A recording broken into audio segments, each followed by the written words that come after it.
ಅದ್ಭುತವಾಗಿ ಹಾಡಿದ್ರು. End of the song ನಿಜಕ್ಕೂ ಹೇಳ್ತೀನಿ, ಇಲ್ಲಿ ಎಲ್ರಿಗೂ ಕಣ್ಣಂಚಲು ಒಂದು ಹನಿ ನೀರು ಬಂದು ಕೂತ್ಕೊಂಡಿತ್ತು. ಅಂದ್ರೆ ಆ ಭಾವನೆಯೊಂದಿಗೆ ಅವ್ರು ಬರೆದಂತ ಹಾಡನ್ನ ನಮಗೆ ಹೇಳಿದಾಗ, ಇವತ್ತು ನಾನು ಯಾಕೆ ಉತ್ತರ ಕರ್ನಾಟಕ ಶ್ರೀಮಂತಿಕೆಯನ್ನ ಬಯಸಿದೆ ಇದೇ ಜನಪದ ಲೋಕದಲ್ಲಿ ಅಂತಂದ್ರೆ ಅದು ಇಂಥವರಿಂದಾನೆ. ಇವತ್ತು ಮೇಡಮ್ ಮನಸ್ಸಿಗೆ ತುಂಬಾ ನೋವಾಗತ್ತೆ. ನಿಜವಾದ ಕಲಾವಿದರು ಮೇಡಮ್, ನಿಜವಾದ ಸಾಹಿತಿಗಳು, ನಿಜವಾದ ಸಂಗೀತಗಾರರಿಗೆ ಇವತ್ತು ಎಳ್ಳಷ್ಟು ಮರ್ಯಾದೆ ಇಲ್ಲ ಮೇಡಮ್. ಇವತ್ತು ಅದಕ್ಕೆ ಕಾರಣ ಈ ಜನಗಳು ಕೂಡ, ಇದೇ ಜನಗಳು. ಇವತ್ತು ಇಂಥ ಒಬ್ಬ ಮಹಾನ್ ಕಲಾವಿದರನ್ನ ನಾವು ವೇದಿಕೆ ಮೇಲೆ ಯಾರು ಕರಿ ಅಂತ ಹೇಳಲ್ಲ ಮೇಡಮ್. ಮನಸ್ಸಿಗೆ ಯಾಕೆ ನಮ್ಗೆ ಹರ್ಟ್ ಆಗತ್ತೆ ಅಂತಂದ್ರೆ, ಇಂಥ ಒಬ್ಬ ಕಲಾವಿದ ಬೇಕು ಅಂತಂದ್ರೆ ನಾನು ಮುಂದೆನೇ ಹೇಳ್ಬಿಡ್ತೀನಿ. ಇವತ್ತು ಗುರುರಾಜ್ ಹೊಸಕೋಟೆ ಅವರು ಬೇಕು ಅಂತ ಹೇಳೋದಿಲ್ಲ, ಇವತ್ತು ರಾಜಶೇಖರ್ ನೂಲಿ ಅವರು ಬೇಕು ಅಂತ ಹೇಳೋದಿಲ್ಲ. ಯಾಕೆ ಇಂಥ ಹಾಡುಗಳನ್ನ ಹಾಡೋರ್ನ ಬೇಕು ಅಂತ ಹೇಳ್ತಾರೆ ಮೇಡಮ್? ಇನ್ನೊಂದು ಏನು ಗೊತ್ತಾ, ಇಂಥವ್ರು ನೋಡಿ ಹಾಡೋದೇ ಅಶ್ಲೀಲ ಹಾಡುಗಳು, ಅಮ್ಮ ಅಕ್ಕ ತಂಗಿ ನಮ್ಮ ಸಂಸ್ಕೃತಿಯನ್ನು ವಿರುದ್ಧವಾಗಿ ಹಾಡುವಂಥ ಹಾಡುಗಳನ್ನು ಅವ್ರಿಗೆ ಹೆಂಗಿರುತ್ತೆ ಗೊತ್ತಾ ಮೇಡಮ್? ಒಂದು ವೇದಿಕೆ ಮೇಲೆ ಬರಬೇಕು ಅಂತಂದ್ರೆ ನಿಜ ಹೇಳ್ತೀನಿ, ಎಷ್ಟು ನನ್ನ ಮನಸ್ಸಿಗೆ ನೋವು ಆಗತ್ತೆ ಅಂತಂದ್ರೆ, ನಿಜವಾಗಿ ಸಂಗೀತ ಕಲಿತು ವೇದಿಕೆ ಮೇಲೆ ಕೂತ್ಕೊಂಡಿರ್ತಾರೆ, ಆದರೆ ಇವ್ರು ಬೇಕು ಅಂತಾನೆ ಸ್ವಲ್ಪ ಲೇಟ್ ಆಗಿ ಬರೋದು ಕಾರ್ಯಕ್ರಮಕ್ಕೆ. ಅವ್ರಿಗೆ ಇಬ್ಬರು ಬಾನ್ಸರ್ ಇರ್ತಾರೆ ಮೇಡಮ್, ಅವ್ರಿಗೆ ಹಾಲಿನ ಅಭಿಷೇಕ ಮಾಡ್ತಾರೆ ಮೇಡಮ್. ನಿಜವಾದ ಸಂಗೀತಗಾರರು ಅವ್ರು ಬಂದ ತಕ್ಷಣ ಒಳ್ಳೆ ವೇದಿಕೆಯಲ್ಲಿ ಬೇಡವಾಗಿರೋರ ಬಗ್ಗೆ ಮಾತಾಡಿ ಸಮಯ ವ್ಯರ್ಥ ಸರ್, ವ್ಯರ್ಥ ಅಷ್ಟೇ. ನಾವು ಆಗ್ಬೇಕಾಗಿರೋದು ಮಾತಾಡೋಣ. ಹೇಳಿದ್ದು ಅಲ್ಲ, ನಾನು ನಿಮ್ಮ ಮಾತಿಗೆ ವಿರುದ್ಧ ಅಂತ ಹೇಳ್ತಾ ಇಲ್ಲ. ಯಾರನ್ನ ನೆನಪಿಸ್ಕೊಳ್ತಾ ಇದ್ದೀವಿ, ನಾಲಾಯಕ್ಗಳು ಅವ್ರಿಗೆ ಅವಕಾಶ ಇಂಥ ವೇದಿಕೆಯಲ್ಲಿ ಕೊಡೋ ಅಗತ್ಯನೇ ಇಲ್ಲ.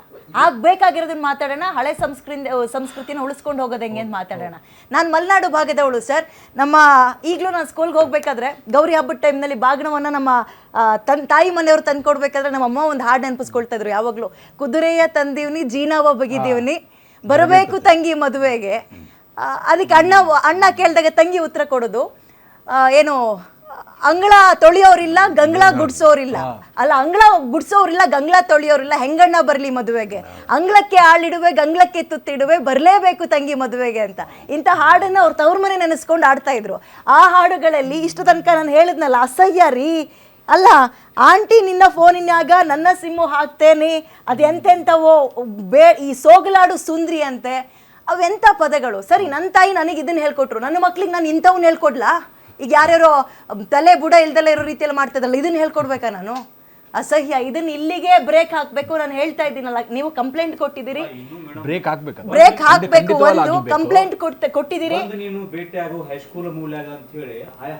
ವಿದ್ಯಾರ್ಥಿಗಳನ್ನು ಕೂಡ ಮನಸ್ಸು ಕೆಡಿಸುವಂತದ್ದು ಲಫಂಗಗಳು ಅಂತಾರ್ರಿ ಇದನ್ನೆಲ್ಲ. ಹೇಳಿದ್ರೆ ಬೌನ್ಸರು ಅವರಿಗೆ ಕ್ಷೀರಾಭಿಷೇಕ ಮಾಡೋದಲ್ಲ, ಇಂಥವ್ರನ್ನೆಲ್ಲ ಮೆಟ್ಟು ತಗೊಂಡು ಹೊಡಿಬೇಕಾಗಿತ್ತು ನಾವು. ನಾನು ಇವತ್ತು ರಾಷ್ಟ್ರೀಯ ಯುವ ದಿನಾಚರಣೆ, ಯುವಕರೊಂದು ಸಂಕಲ್ಪ ಮಾಡಬೇಕು. ಇವತ್ತು ರಾಷ್ಟ್ರೀಯ ಯುವ ದಿನಾಚರಣೆ, ಯುವಕರೊಂದು ಸಂಕಲ್ಪ ಮಾಡಬೇಕು. ಇಂಥ ವೇದಿಕೆಗಳನ್ನು ಆಯೋಜನೆ ಮಾಡುವವರಿಗೆ ನಾವು ವಿರೋಧ ಮಾಡಬೇಕು. ಯುವಕರು ಇವನ್ನ ಶೇರ್ ಮಾಡಬಾರ್ದು. ಈಗ ನಾನು ಹೇಳಿದ್ನಲ್ಲ, ಈ ಜೆನ್ಸಿ ಅಂತ ಕರೆಸ್ಕೊಳ್ಳೋರು ಈಗ ಆಯ್ತು, ನಮ್ಮನೆ ತಗೊಳ್ಳಿ, ಈ 95-96 ಅಥವಾ 90s ಕಿಡ್ಸ್ ಅಂತ ತಗೊಳ್ಳಿ, ನಾವುಗಳೇ ಹಾಳು ಮಾಡೋದಕ್ಕೆ ಅವಕಾಶ ಮಾಡಿಕೊಡ್ತಾ ಇರೋದು. ನಮ್ಮ ಕೈಲಿ ಆಗ್ಲಿಲ್ವಾ ಈ ರೀತಿಯಾಗಿ ರಚನೆ ಮಾಡೋಕ್ಕಾಗ್ಲಿಲ್ವಾ, ಅಟ್ಲೀಸ್ಟ್ ಇರೋದನ್ನ ಉಳಿಸ್ಕೊಂಡು ಹೋಗೋಣ. ನಮ್ಮ ಕೈಲಿ ಆಗ್ಲಿಲ್ಲ ಅಂದ್ರೆ ಇರೋದನ್ನ ಉಳಿಸ್ಕೊಂಡು ಹೋಗೋಣ. ಹಾಳು ಮಾಡೋಕೆ ಬರೋರಿಗೆ ಅಲ್ಲಲ್ಲೇ ಇದೊಂಥರ ಏನು ಗೊತ್ತಾ, ಅವ್ರು ಹಾಲು ಕೊಟ್ಟಿರ್ತಾರೆ, ಅದಕ್ಕೆ ನಿಂಬೆ ಹಿಂಡುವಂತಹ ಕೆಲಸ ಮಾಡ್ತಾ ಇದ್ದೀವಿ, ಹಾಲು ಒಡ್ಸೋ ಕೆಲಸ ಮಾಡ್ತಾ ಇದ್ದೀವಿ, ವಾಪಸ್ ಸಿಗಲ್ಲ ಆ ಹಾಲು. ಹಂಗಾಗಿ ಆದಷ್ಟು ಅರ್ತ್ಕೋಬೇಕು. ಆ ಹಾಡುಗಳು ಕೇಳಿದಾಗ ನಾನು ಹೇಳಿದ್ನಲ್ಲ, ನನಗೆ ಇಲ್ಲೇ ಕಣ್ಣೀರು ಬರ್ತಿತ್ತು ಸರ್. ನಾನು ಧನ್ಯೋಸ್ಮಿ, ನಾನು ನಿಜಕ್ಕೂ ನಿಮ್ಮ ಎದುರಿಗೆ ಕುತ್ಕೊಂಡು ಹಾಡು ಕೇಳಿಸ್ಕೊಂಡಿದ್ದಕ್ಕೆ. ಇದೇ ಇದರಲ್ಲಿ ನಿಮ್ಮಿಂದ ಒಂದು ಹಾಡು ಕೇಳ್ಬೋದಾ ಸರ್ ನಾವು? 1-2 ಸಾಲು. ತಾಯಿ ಸತ್ತ ಮೇಲೆ ತವರೂರಿಗೆಂದು ಹೋಗಬಾರದವ್ವ, ನಾಯಿಗಿಂತ ಕಡೆಯಾಗಿ ಹೋಗಿತು ನನ್ನ ಬಾಳ ಕೇಳವ್ವ, ನನ್ನ ಬಾಳ ಕೇಳವ್ವ. ಎಷ್ಟು ಅದ್ಭುತವಾದ ಹಾಡು ಅಂದರೆ ಮೇಡಮ್, ನಾನು ಅದಕ್ಕೆ ಹೇಳೋದು, ಒಬ್ಬ ಮನೆಯ ಅಕ್ಕನೋ ತಂಗಿಯನ್ನ ನೀನು ಗಂಡನ ಮನೆಗೆ ಹೋಗಮ್ಮ, ಚೆನ್ನಾಗಿ ಹೋಗು, ತವ್ರ ಮನೆ ಇಂಪಾರ್ಟೆಂಟ್ ಏನು ಅಂತ ಹಾಡಲ್ಲಿ ಹೇಳಿದ್ದಾರೆ. ಅಷ್ಟೇ ಅಲ್ಲದೆ, ನೀನು ಗಂಡನ ಮನೆಗೆ ಹೋದ್ಮೇಲೆ ನಿನ್ನ ಅತ್ತೆ ಮಾವ ನಿನ್ನ ತಂದೆ ತಾಯಿ ಸಮಾನ ಅಂತ ಹೇಳುವಂತ ಇವ್ರ ಹಾಡುಗಳಲ್ಲಿ, ಮದುವೆ ಆದ್ಮೇಲೆ ನೀನು ಗಂಡನ ಜೊತೆ ಇರಬೇಡ, ನನ್ನ ಜೊತೆ ಬಾ, ನಾವು ಓಡ್ ಹೋಗೋಣ, ಇಂಥ ಅಶ್ಲೀಲಗಳ ಹಾಡುಗಳು. ನೀವು ಹೆಣ್ಣು ಮಕ್ಕಳನ್ನ ಉದ್ದೇಶಿಸಿಯೇ ಆಡಿರುವ ಹಾಡುಗಳು ಬಹಳ ಹಾಡಿದ್ದೇನೆ. ಅಂಡ್ ಇವ್ರುಗಳು ಮಾಡ್ತಾ ಇರೋದು ಅದನ್ನೇ, ಬಟ್ ತದ್ವಿರುದ್ಧವಾಗಿದೆ ಅಷ್ಟೇ, ತದ್ವಿರುದ್ಧವಾಗಿದೆ. ಮದುವೆ ಆದ್ಮೇಲೆ ಗಂಡನ ಮನೆಯಲ್ಲಿ ಹೆಂಗಿರ್ಬೇಕು ನೀನು, ಅಥವಾ ಅಥವಾ ಮದುವೆ ಆದ್ಮೇಲೆ ನಮ್ಮ ತನ್ನ ಸಂಸ್ಕೃತಿ ತಾಯಿಯನ್ನ ಹೆಂಗ್ ನೋಡ್ಕೋಬೇಕು ಅಂತ ಹೇಳ್ಕೊಟ್ಟಿರೋದು ನೀವುಗಳು. ಮದುವೆ ಆದ ನಂತರ ಅನಾಚಾರ ಕಲಿ ಹಾಳಾಗೋದ್ರ ಪರವಾಗಿಲ್ಲ ಈ ರೀತಿಯಾಗಿ ಜೀವನ ಎಂಜಾಯ್ ಮಾಡು ಅಂತ ಹೇಳ್ಕೊಡ್ತಾ ಇರೋ ದಾರಿಗಳು ಇಂಥ ಹಾಡುಗಳು. ನಮ್ಮ ಸೊ ಸಂಸ್ಕೃತಿಗೆ ವಿರೋಧವಾಗಿರ್ತಕ್ಕಂಥದ್ದು. ನಮ್ಮದು ನೋಡ್ತಾ ಇರೋರ್ದು ಕೇಳ್ತಾ ಇರೋರ್ದು. ಇವ್ರುಗಳು ಬಂದು ಕಣ್ಣೀರಿಡ್ಬೇಕಾ? ಇಷ್ಟು ಹಿರಿಯರು ಜಾನಪದದ ಒಂದು ಫೌಂಡೇಶನ್ ಹಾಕೊಟ್ಟಿರೋರು ನಮ್ಗಳ ಮುಂದೆ ಬಂದು ಈ ರೀತಿಯಾಗಿ ನೋವು ತೊಡ್ಕೊಳ್ತಾರೆ ಅಂದಾಗ ಇದಕ್ಕಿಂತ ಕರ್ಮ ಇನ್ನೇನ್ರಿ ಬೇಕು ನಮ್ಗಳಿಗೆ?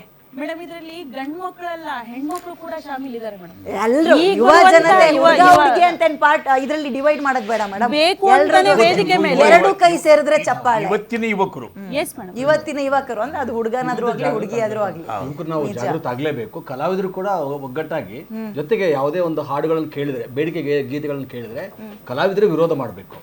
ಇದಕ್ಕೂ ಪರೋಕ್ಷವಾಗಿ ಒಂದು ಅವರು ಹಾಡು ಕೇಳಿದ್ರೆ ಎಂಜಾಯ್ ಮಾಡ್ತಾರೆ ಅನ್ನೋ ಒಂದು ಕಾರಣದಿಂದ ಆ ಗೀತೆ ಪ್ರಾಕ್ಟೀಸ್ ಮಾಡ್ಕೊಂಡು ಹಾಡ್ತಾರೆ. ಆಮೇಲೆ ಒಂದು ಕಾರ್ಯಕ್ರಮ ನಿರ್ಧಾರಿತ ಆದಾಗ ಇಂಥ ಗೀತೆಗಳನ್ನ ಹಾಡಬೇಕು ಅಂತ ಕೆಲವರು ಹೇಳ್ತಾರೆ, ಒಂದು ಆಯೋಜಕರು ಹೇಳ್ತಾರೆ. ಇಂಥ ಅಶ್ಲೀಲ ಗೀತೆಗಳು ಬಂದಾಗ ನಾವು ಅದನ್ನು ವಿರೋಧ ಮಾಡಬೇಕು ಕಲಾವಿದರು. ಹಾಗೆ ಬಂದಾಗ ಕೂಡ ಈ ಪಿಡುಗು ಕೂಡ ಹೋಗ್ಬೋದು ಅಂತ ನನ್ನ ಭಾವನೆ ಆಗುತ್ತೆ ಮೇಡಮ್. ಇದು ಖಂಡಿತವಾಗಲು ವಿರೋಧ ಮಾಡಬೇಕು, ಖಂಡಿತವಾಗಲು. ನಿಮ್ಮ ನ್ಯೂಸ್ ವತಿಯಿಂದ ನಾನು ಯಾಕಂದ್ರೆ ನೀವು ಈಗ ತೋರಿಸ್ತಾ ಇದ್ದೀರಿ, ನಿಜವಾದ ಜನಪದವನ್ನು ತೋರಿಸ್ತಿದ್ದೀರಿ, ಕೆಟ್ಟ ಜನಪದವನ್ನು ನೀವು ಯಾವುದು ಅಶ್ಲೀಲ ಪದ ಅನ್ನೋದನ್ನು ನೀವು ತೋರಿಸ್ತಾ ಇದ್ದೀರಿ. ನಮಗೆ ಅದು ಖುಷಿ ಇದೆ ಮೇಡಮ್. ನಿಮ್ಮ ನ್ಯೂಸ್ ಮುಂದೆ ನಾನೊಂದು ಮನವಿಯನ್ನು ಮಾಡ್ಕೊಳ್ತೀನಿ. ಮಾನ್ಯ ಸರ್ಕಾರದ ಏನು ಕನ್ನಡ ಮತ್ತು ಸಂಸ್ಕೃತಿ ಇಲಾಖೆ ಸಚಿವರು ಇದ್ದಾರೆ, ಶಿವರಾಜ್ ತಂಗಡಗಿ ಅವರು ಸಾಹೇಬರು, ಅವ್ರಿಗೆ ನಾವು ನಾಳೆ ಕೂಡ ಮನವಿ ಕೊಡ್ತಾ ಇದ್ದೀವಿ. ಸೊ ನೀವು ಕೂಡ ಯಾಕಂದರೆ ನಿಮ್ಮಿಂದ ಅವ್ರಿಗೆ ಮನವಿ ಹೋಯ್ತು ಅಂತಂದರೆ ಅದು ಇನ್ನೂ ಎಫೆಕ್ಟಿವ್ ಆಗಿರುತ್ತೆ ಅಂತ ಅನ್ನೋದು ಉದ್ದೇಶ. ಆಮೇಲೆ ಮಧು ಬಂಗಾರಪ್ಪನವರು ಏನು ಎಜುಕೇಷನ್ ಮಿನಿಸ್ಟರ್ ಇದ್ದಾರೆ, ಅವ್ರಿಗೂ ಕೂಡ ಮೇಡಮ್ ಇವತ್ತು ಇಂಥ ಹಾಡುಗಳನ್ನು ಶಾಲೆಗಳಲ್ಲಿ ವಾರ್ಷಿಕೋತ್ಸವದ ಸಂದರ್ಭದಲ್ಲಿ ಕೂಡ ಡ್ಯಾನ್ಸ್ ಮಾಡ್ತಿದ್ದಾರೆ ಮೇಡಮ್. ಸಾಹಿತ್ಯ ಹಾಂ, ಈ ಥರ ಅಶ್ಲೀಲ ಹಾಡುಗಳ ಸಾಹಿತ್ಯವನ್ನು ಗ್ಯಾದರಿಂಗ್ಗಳಲ್ಲಿ ಕೂಡ ಆ ಮಕ್ಕಳ ಕಡೆಯಲ್ಲಿ ಡ್ಯಾನ್ಸ್ ಮಾಡಿಸ್ತಿದ್ದಾರೆ ಮೇಡಮ್. ಸೊ ಅವರು ಕೂಡ ಇದನ್ನ ಎಚ್ಚೆತ್ತುಕೊಳ್ಬೇಕು. ಮತ್ತೆ ಸರ್ಕಾರಿಯ ಒಂದಿಷ್ಟು ಕಾರ್ಯಕ್ರಮಗಳು, ಚಾಲುಕ್ಯ ಉತ್ಸವ, ರನ್ನ ಉತ್ಸವ, ಇಂಥ ಉತ್ಸವಗಳಿದೆಯಲ್ಲ ಸರ್, ಮನ್ಸಿಗೆ ಬೇಜಾರಾಗುತ್ತೆ ಸರ್. ನಿಜವಾದ ಸ್ಥಳೀಯ ಕಲಾವಿದರಿಗೆ ಅವಕಾಶ ಸಿಗ್ಲಾರ್ದೆ ಇಂಥ ಅಶ್ಲೀಲ ಹಾಡುಗಳನ್ನ ಹಾಡೋಂಥವ್ರನ್ನ ಲಕ್ಷ ಕೊಟ್ಟು ತರಿಸಿ ಹಾಡಿಸ್ತಾರೆ ಸರ್. ಇದು ನಮ್ಮ ದುರಂತ. ತಿಂಗಳದ ನವೆಂಬರ್ 1ನೇ ತಾರೀಕಿನ 30ನೇ ತಾರೀಕಿನವರೆಗೂ ರಕ್ಷಣಾ ವೇದಿಕೆ ಏನ್ ಕೊಡುತ್ತೆ ಸರ್ ಮೇಡಮ್, ಅವರು ಕೂಡ ಇಂಥವ್ರನ್ನೇ ಜಾಸ್ತಿ ಕಾರ್ಯಕ್ರಮನ ಹಾಕೊಂಡು ಅವರನ್ನೇ ಜಾಸ್ತಿ ಫೋಕಸ್ ಮಾಡಿ ಕನ್ನಡದ ಬಗ್ಗೆ ಯಾವುದೂ ಗೀತೆ ಇಲ್ಲ, ಇದನ್ನೇ ಜನಪದ ಗೀತೆ ಅಲ್ಲ, ಇದು ಅಶ್ಲೀಲ ಗೀತೆಗಳನ್ನೇ ಅವ್ರ ವೇದಿಕೆ ಮೇಲೆ. ಜಾನಪದ ಅಂದ್ರೆ ಹೊಸಕೋಟೆ ಸರ್ ಹೇಳ್ದಂಗೆ ಡೆಫಿನೆಟ್ಲಿ ಎಸ್, ಹುಟ್ಟಿದಾಗಿಂದ ಸಾಯ ತನಕ ಅದು ಹುಟ್ಟಿ ನಾಮಕರಣ ಆಗಿ ಮದುವೆ, ಆಮೇಲೆ ಗದ್ದೆ ಕೆಲಸ ಮಾಡ್ತೀವಿ ಅಂದ್ರೆ, ನಾಟಿ ಮಾಡ್ಬೇಕಾದ್ರೆ, ಸುಗ್ಗಿ ಹಾಕಬೇಕಾದ್ರೆ, ಭತ್ತ ಕುಟ್ಬೇಕಾದ್ರೆ ಮನೆ ಒಳಗೆ, ರಾಗಿ ಬೀಸ್ಬೇಕಾದ್ರೆ ಹೆಣ್ಮಕ್ಳು, ಮಗಳು ಮೈನೇರಿದ್ಲು ಅಂತ, ಮಗ ಸತ್ತಾಗ, ಎಲ್ಲದಕ್ಕೂ ಜಾನಪದ ಹಾಡು ಅಂದ್ರೆ ಅಷ್ಟೊಂದು ಅರ್ಥಭರಿತವಾದ ಹಾಡುಗಳು ದಾರಿ ತಪ್ತಾ ಇದೆ ಹೀನಾಯವಾಗಿ. ಸರ್ ಒಂದೊಂದು ಹಾಡು ಮಾಡಕ್ಕೆ ನೀವು ಪಟ್ಟಂತಹ ಶ್ರಮ ಹೆಂಗಿರುತ್ತೆ ಸರ್?